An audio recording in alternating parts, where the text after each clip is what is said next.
Because a lot of times when like some of our kids ask me to go on a date, they actually want to talk about things going on in their life. They want a chance to express to me what's happening, whether, something in life is challenging them. Our quote unquote date days really just turn into quality conversations.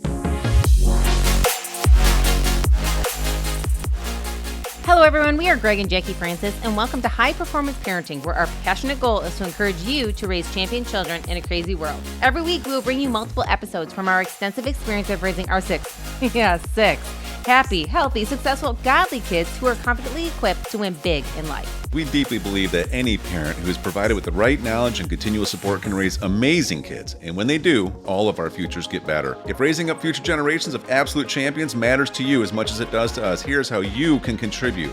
Like and share this podcast with everyone you know. And together, let's embrace this journey of raising champion kids in a crazy world. Hey guys, welcome back to our podcast. Super excited to chat with you guys today. Welcome. And we thought today we would answer some questions. If you guys don't know, you can contact us. And in our description, we will put our Facebook and our Instagram. And that way you can just send us a message with any questions. But we've been getting some questions lately now that we've been kind of chatting with everybody, moving along here, from some parents that have some things going on in their life and in their family life, and they want to know our perspective on it, I guess. So before we get there, I have a question for you. What's the best kind of music to listen to when fishing? I don't know. Something catchy. Oh, you had to use that. Did you hear my button? Yeah, I heard your button. Greg found some new, buttons on our podcast equipment here, and he's trying to find ways to use it. So now you're finding dad jokes? All right. How did the pirate get his ship for so cheap? I don't know. You got to participate. I don't know where we're going. This is new to me. What is this? It was on sale. Okay, so you prepared all morning for this, didn't you? We have questions, that's Why do dads take an extra pair of socks when they play golf? Because they're stinky. In case they get a hole in one. Mm. All right, we can get serious. Oh, man, you're rolling today. Those dad jokes are good. I like that. Yep. Oh, man. Well, and this whole morning I thought you were preparing for today. Come I to find was. out. It took me a while to find those. How long? I don't know, a few minutes. So not that long, you joker. Not really. Oh, you're not funny. All right, what's the first question? Okay, so the first question we're going to go over, I don't remember. What was the first question now? Who didn't prepare? You. You're too busy. I have the first question. I'll help you out. Okay, you go ahead. Number one question. Do you spend one-on-one time with your kids, and how? Oh, that's a good question. Mm-hmm. With the size family we have, and actually, what's neat is, I think pretty soon we might talk about the different personalities, because that would help a lot for everybody to kind of understand how we spend time as a family and how we spend time with our kids individually. But the answer to the question is yes, we do. We do spend time individually with our children, and then we do, of course, as a group. And then we do sometimes in maybe one or two at a time, depending on what's going on and what we have going on. One thing that we started, I don't know how many years ago now, is different dates with Dad and I. So sometimes the girls will get dressed up and they go for a special date with you. Mm-hmm. And sometimes I'll take them for a date that's a little different, or I'll take Drusy for a date. And date days are really special to us in our family. That's something we kind of brought in, I don't know, maybe 8 years ago. Yeah, I mean, I know I started doing daddy-daughter dates, like an official one. The first one was a big one, right? And they were like 5 or 6. It was when they turned 6. Yeah. Yeah, that's what we decided. Mm-hmm. And, where you really get the car cleaned up, and, we let our daughters get all dialed up. You help them get ready. Like, mom was helping them, teaching them how to get ready for a proper date. And I'm opening doors for them, and I'm taking them some restaurant, and, I dressed up in a tie and everything else. And that was fun. And we memorialized it. I'm so glad we have videos of each one and everything. Yeah. It's really, really neat and fun thing to look back on. Yeah, you have another one coming up in another year. I know. Yeah. And then along the way, for us, we have done it in different ways depending on what's going on in our life. I mean, we've had a lot of different changes in the last handful of years with, first, of course, we were living in Wisconsin, And then we decided to build the Florida home. And that was like a couple year process of just building it and then moving down there and that whole thing. And then we're in a community down there. So it's different than when we were in Wisconsin. So date days kind of transitioned a little bit that way, where I would do like in the community date days with some of the kids. And yeah, we're actually very flexible on date days. So when we say date days or anything like that, they're not like high stressful, like they need to take, 8 hours. And really what we mean by it is the opportunity to go to a special place doing something. And it doesn't, like I said, have to be anything super crazy. It just is the one-on-one individual get to enjoy. So when Greg sometimes takes the kids for dates in Florida, you'll maybe go to the pool for a couple hours with just them and grab like a smoothie afterwards or something like that. Or maybe teach some of the older girls how to drive the golf cart.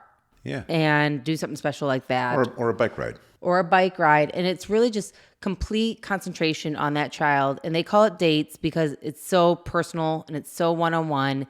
And that's one thing we do. Same thing with Drews. Many times I'll go for either a bike ride with him or we'll go swimming together. Or maybe sometimes it's as simple as running errands, but then also stopping by and doing something he likes to enjoy. Whatever, maybe stopping at an arcade and letting him play for a little bit. Or, having some special time going to the park and playing a sport with him or something like that. Yeah, this is why, we spent time in previous podcasts about some of the parenting musts because, we design a lot of these dates around knowing their love languages individually and also knowing their personality types, which we'll discuss soon. Yeah, we'll come up with that soon. And once you have those, then it kind of guides you on what you need to do for each kid to both fill their love tank and somewhat cater to just who they are, with their personality types.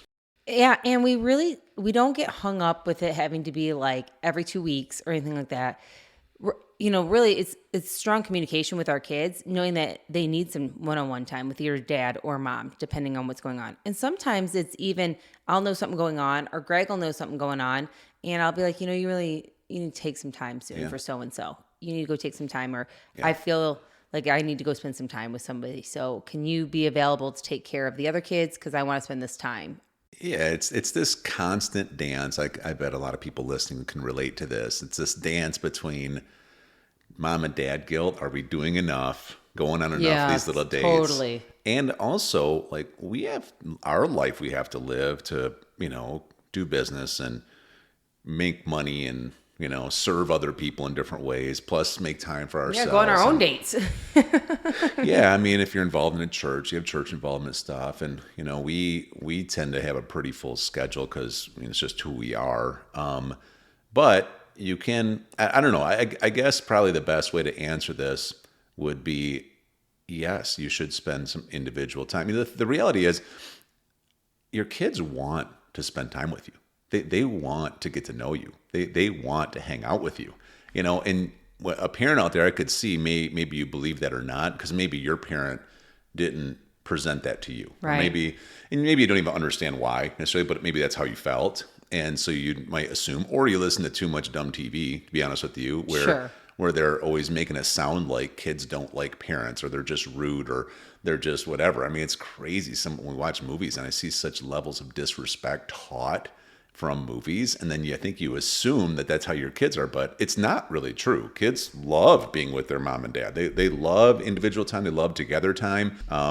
And for each of our kids, the personalities being so different, and even the love languages, we know that Bella's love language is quality time. And so a date with her, or a date day, quote unquote, is going to be one-on-one time. But then we have, other kids that maybe they want to be one-on-one. Maybe they just be like, I don't care if 2 other kids come with me. I just want to go hang out with you. I want to go do an adventure with you. They're a little more sanguine and they just want to, be able to just kind of play more. So. And I think a lot of times it just depends on what's going on in life too. Because a lot of times when some of our kids ask me to go on a date, they actually want to talk about things going on in their life. Yeah. They want a chance to express to me what's happening, whether, something in life is challenging them, or if one of their siblings and them are not really seeing eye to eye, or if they're upset with something dad or I did, or if they're a little nervous about something. Many times our quote unquote date days really just turn into quality conversations where I get to hear more of the heart of our kids and then have a chance to come back and be like, I'm really proud of you for talking to me about that. Yeah, let's all chat about that. I can understand that. And even if I don't always understand their side, it gives me a perspective of what they're thinking. And therefore, I can have that conversation with them. I mean, we all know it's not really about the amount of time. It's the kind of time that we have with the quality of it together. Yeah, you bring up such a good point because, thinking about right now, our kids are 14 down to 4. And Right. when we would make time for quality time with them individually or whatever, when they are 4, 5, 6 years old, that's a whole different ballgame than now when they're 14. Right, absolutely. Back then it was like, all right, let's go, as long as there was ice cream involved at some point, it was a Right. huge success. Right. You know what I mean? Yeah, it didn't and matter. it was probably almost a little bit more for us to go spend some individual time than even them. Now when you go or when we go, I mean, it's like legit conversations. Yes. Or, like today, I mean, I went and played basketball, after we had some coaching calls this morning, and you were like, you want to take Drews? And I'm like, yeah, I don't mind. I'm just going to play ball and come back. I wasn't doing anything else afterward. And so, we're just in the car. I got some good praise and worship on. We're just kind of jamming, windows down, but I know he's a physical touch kid. So I always put my hand on his head or maybe the back of his neck, kind of just rubbing his neck while we're going. He's just grinning. He just smiles. He's got I got my arm out the window in the big Fran van. So he's got his arm out the window on the other side. That's I just cool. watch him doing his thing. And we went and played. And in between games while I was playing with the adults, I played with him a little bit. And then, we're coming home, and I just felt kind of led to pray. I don't know, I just did. So I just started praying, and he's got his hands in there, and he's praying, and we're praying over the city here. We're praying over our pastors. We're praying over everything. And then I just asked him, I said, so do you know how to pray over like this city? Do you know how to pray over our church? And he starts doing it. Yeah. And it was a good thing because we had like 5 minutes where I was teaching him about prayer, and I was teaching him how, what we do is we're going to like stand on what God's word says. Really what prayer is, it's basically personalizing what's already written. We already know what God's will Right, is. It's everything totally. he wrote in his word. And so now it's just like personalizing it and declaring it. But it was fun to have that extra 5 minutes out of, 2 hours we were gone where we were just talking about prayer. He's 11 years old and he's learning how to become a prayer warrior already. So, I don't know if you'd call that a date day, you call it a one-on-one time together. Yeah, it wasn't boy even time. really planned. But, you and I guess the biggest thing is it depends also on your size of your family. With us with 6 kids, we have to be pretty intentional, but you and I, we calendar plan every week, and I think that's a lot of it, 50% though. of our calendar planning is family or more, right? Well, and I think that's the whole thing again, is that I think everybody wants to be seen, even our children.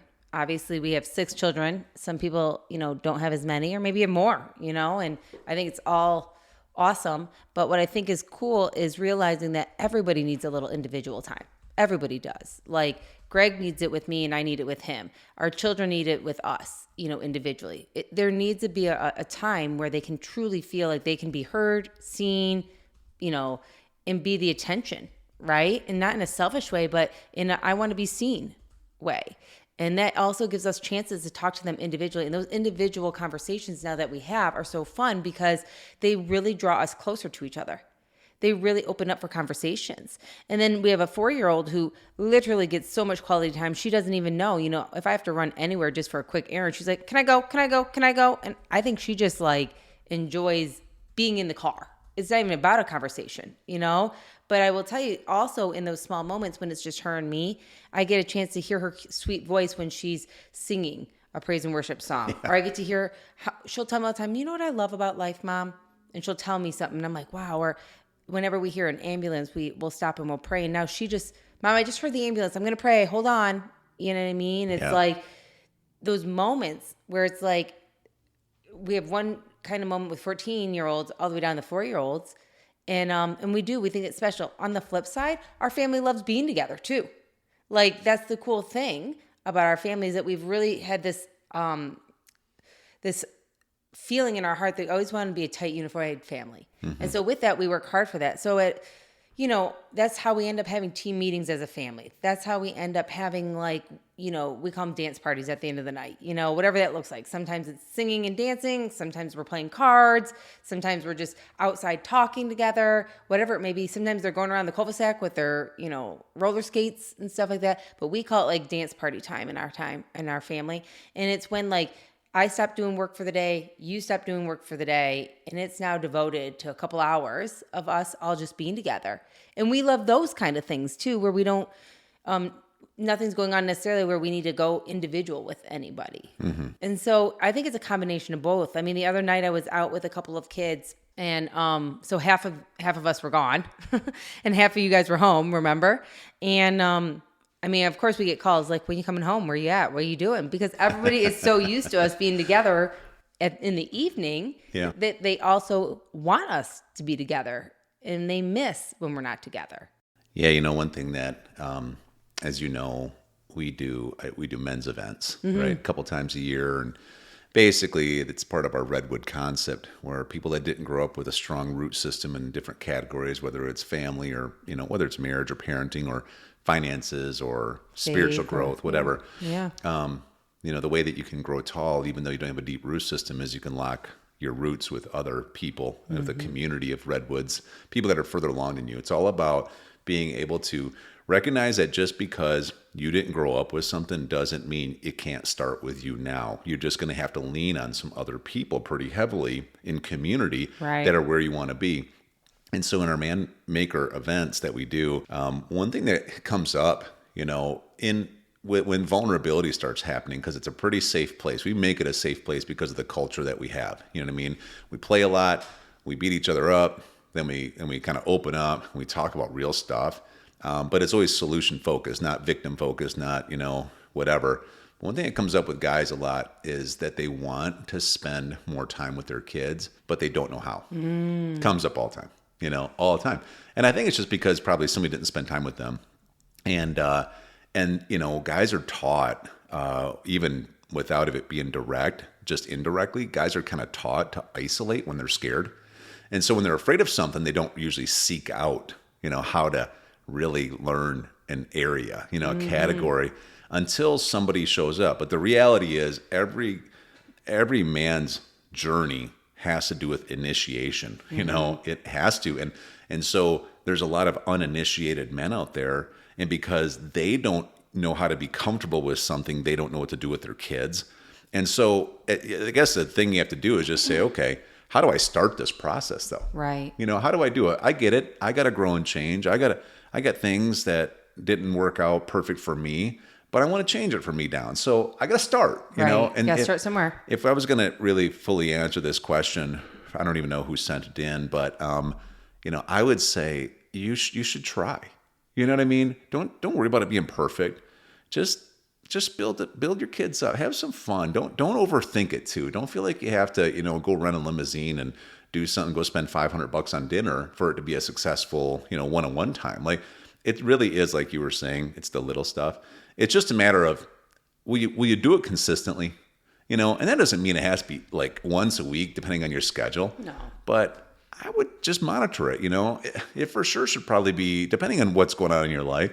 I mean, probably the more often you can, the better, but you have to be also reasonable about it. And you have to take the time for the individuals. I mean, especially in our family, the minute I say something like, oh, I'm going to, spend some time with, whomever, Abby right now, and spend some, two other kids are like, can I go? And I have to look at them nicely and be like, nope, this is Abby and my time. Yeah. We're going to go have some quality time together. That's You'll right. be next. And you don't allow yourself to feel guilty. You don't. And I go and I spend that time with Abby, and you should see her smile when she knows, like, oh, mom even wants to spend it with me. She said no to the others. Right. Not because I'm rejecting anybody or anything like that, but because this was Abby's time. Yeah. And then that's when the heartstrings connect more. And I think you're so right, even at your Man Maker events, even when I get to go and I get to speak at it, or I get to hear the hearts from the guys, every single time. The truth is they want to be connected to their wives. They want to be connected to their children. Sure. I mean, we've talked about it too many times, how Satan's, his whole game in life is to separate us all, not only from your wife, but also from your children. Yeah. And so if they feel that, they already feel deflated. They already feel like they're doing something wrong. They already feel rejected, whatever the case may be. And to know that there are opportunities out there for us to help each other. You know what I mean? Like we can help each other have a tight family. Yeah. I've had guys say, things like, well, if I take my 13-year-old son somewhere, he just wants to be on his phone the whole time. And I always say, well, leave the dumb phone at home. You know what I mean? Like the kid doesn't actually want to be, but you know what? The kid has never been taught how to actually hang out with you either. Right. So leave the phone at home. Well, if he's got a little bit of an attitude or whatever, start teaching them honor. Right. This is where your one-on-one time starts. Which is a great place to start. Yeah. Like, take it as an opportunity for this, With Manmaker, and it applies to young guys, either young boys, whatever. I've never, as much as I've seen people, passive people, angry people going through stuff, right? I've never met one man ever that doesn't want to become a great man. I've never met one. Mm-hmm. Like, they all have a desire. It's in us, but you're going to have to start trying. Right. And so you take these little opportunities to start doing something, just one-on-one and building things in. And, it's a whole nother probably topic, but yeah, we'll get down that topic because I know that not only guys go through that, but women do too. Sure. Maybe we weren't taught, or maybe you have that mom guilt like you talked about, which is a real thing, or maybe you just feel like you're not able or capable to do what you really want to do. So that's a great idea. We'll hit on that another time, but let's go on. I know we have more to talk about on the next episode. Okay. Hey everyone, thanks for listening and thanks for your love and support.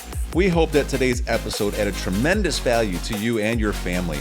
It would mean so much to us if you would partner with us on our mission of helping parents around the globe raise champion children in this crazy world. To do so, simply take a moment to like and share this podcast with everyone in your network. And we have great news. You get more of us. You can expect new episodes every Monday, Wednesday, and Friday morning. So be sure to consistently tune in with us and enjoy our show. See you next time.